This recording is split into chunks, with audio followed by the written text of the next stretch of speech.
Hey, how's it going? So, I'm a homeowner again. Um, Today was a long and busy day. Um, the closing was at noon, but the final walkthrough was at 10 o'clock, and we got there. I got there with the realtor and my sister, and the lockbox was not on the doorknob. Um, and so when the realtor got there, she checked all her keys, and none of them worked. And so we just peeked in the windows. Um, my biggest concern was that the copper thieves would come along um, while we were, between the time that I saw it, had the inspection done, and then had, you know, gone to actual closing. And they had not, so that was all good. And then we left and we drove to the closing, and it was it took us about an hour to get there. And it was over within half an hour because it was a simple closing. So that was good. My sister had to go to work at 5, so we drove back to town. Well, let me go back. Let me go back to at the house. My sister was really interested in the amount of property, and because I had a survey done, she was trying to see where, if they had staked it, marked out where the property lines were. And it's 5.5 acres, so it's pretty big. So she went walking. She took her muck boots with her, and so she went walking back in the back to see if she could see how far back it went. She didn't go all the way to the back, but I was up front talking to the realtor and trying. She, was trying her keys then, and so when my sister came back, we were sitting on the front porch for a little while talking, because the realtor had put a call into her boss to see if he knew if there was another way to get in the house. Or if he was in the area, if he could come by and, try his keys. Because I guess when HUD takes a house into repossession, then they, match up all the locks. I don't know. Sebastian, you gonna drink through the whole video? Come here. Come here. So, anyway, so she came back. Now, part of the property is mowed, and part of it's not. So she walked back through the weeds and the high grass and stuff to there's a creek. I think the property goes beyond that. She didn't find the stakes. So anyway, she came back up and she was sitting there talking to us on the porch, and she goes, and she had a tick on her neck. And she was like, oh, man. And so she threw it out on the ground because, you're outside in the middle of nowhere. What are you going to do? Okay, so then we're driving to the closing, and we're on the freeway, and she's like, oh! And then she realized that she thought she had another tick on her arm, and she thought she brushed it off into the car. So then she was, freaking out that it was on her, somewhere else on her. So she finally got through that, and we sit down to do the closing, shake the guy's hand and all of that, and introduce ourselves to everyone. And we're sitting there, and I just started to talk or sign paperwork, and I felt something on my neck, and I reached up and went, oh, there's a tick. So I had a tick on me. So the guy gets paperclip, stabs that sucker, and then I got my lighter out and we burned him. He was like, no big deal, it's a tick. The only thing to do is to burn him up. But it was pretty wild. Anyway. And then he went on about how you could treat your lawn with that stuff that would get rid of them.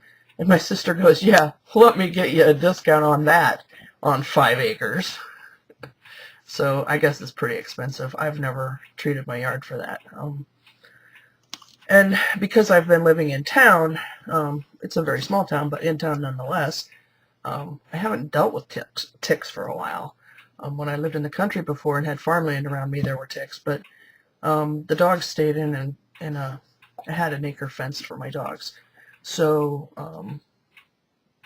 they stayed in that area, so I kept it mowed, so I really didn't have a problem with ticks then. But yeah, so this was wild. Anyway, okay, so we went to the closing. It was really fast, and then that was on the south side of a major city that's close to us. And then we drove back up, and because we're north of that city, then we stopped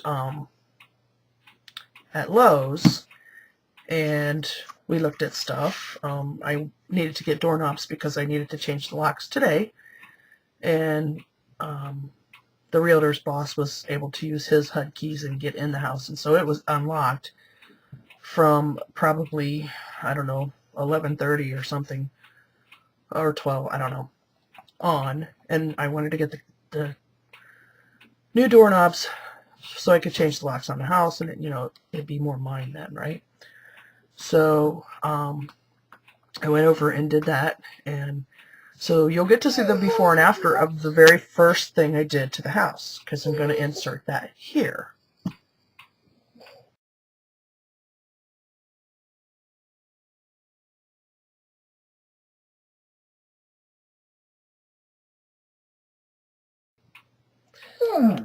Okay, so here's the deal with the doorknobs.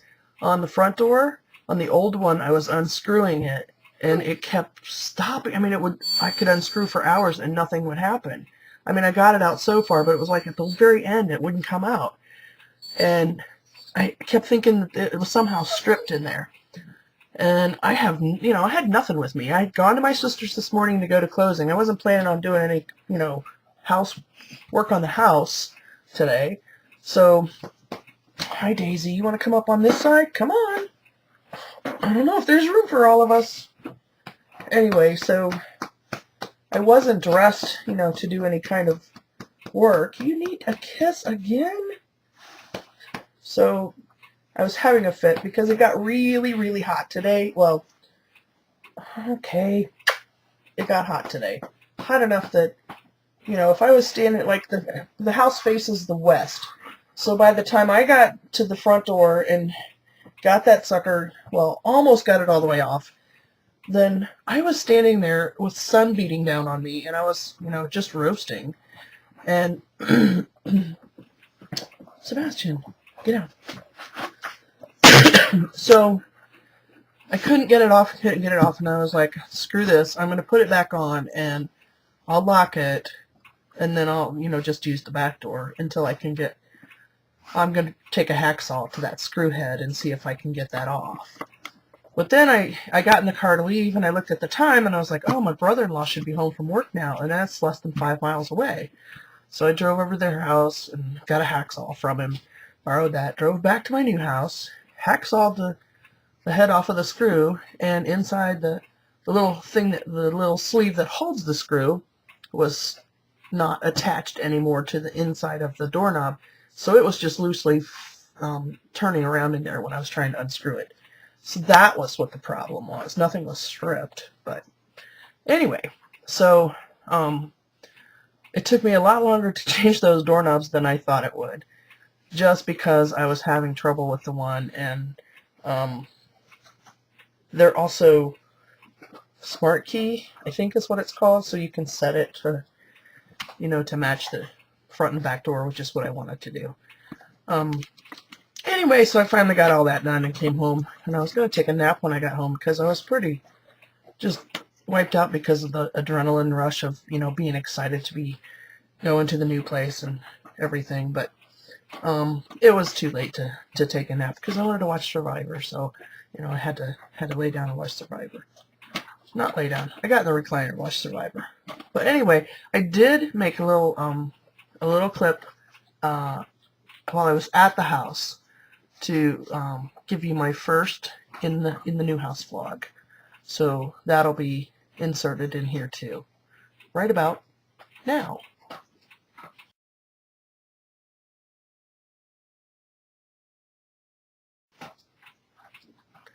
You could see in that I was sweating a little bit and my face was a little bit red, but that's because I was frustrated and working on that dang doorknob for so long.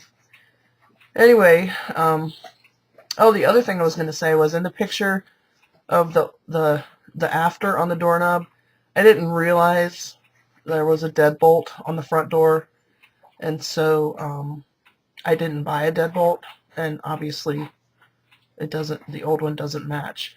but it doesn't really matter because the old one has no guts. It's not really a deadbolt, it's just a knob filling that hole. So I'm going to go back to Lowe's and get the deadbolt that matches the doorknobs that I bought. So anyway, I think that's all I've got for now. I've got 10 minutes here and I've got stuff to add in, so I better get going. And hope you're all doing well, and I will talk to you later. Bye!